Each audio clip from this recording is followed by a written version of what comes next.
Well,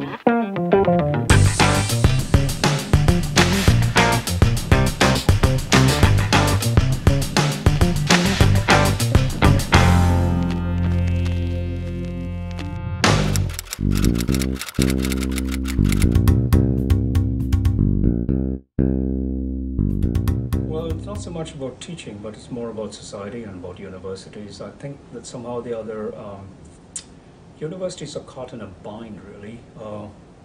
Many years ago, the medieval university had some great options.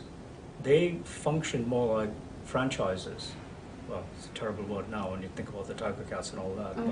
But the medieval university was clustered around scholars, so that students will meet with scholars and they would meet in certain places and they'd negotiate with the city, and if the city didn't give them what they wanted, they could pick up and move. We have buildings and we have deadlines and we have all kinds of stuff, so the administration becomes top heavy. But fundamentally, I seriously believe that a university should be a melding point for the sciences and the humanities. The more we invest in things that bring in quick returns, the worse it gets. There is an old poem by a poet called James Elroy Flecker.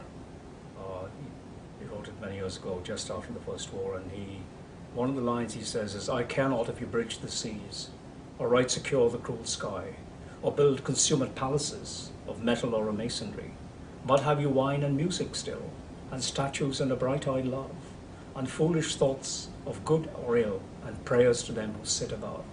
So university that does not meld the sciences and humanities is just not worth having. And that's a message I'd like to send loud and clear to all the chums across who believe in outcomes. What is the outcome that you really want? I know what my outcome is. I don't want to be a passport and control officer ticking off boxes. I'd rather take my students and open the world to them and say, there is a wonderful world out there. Look at it.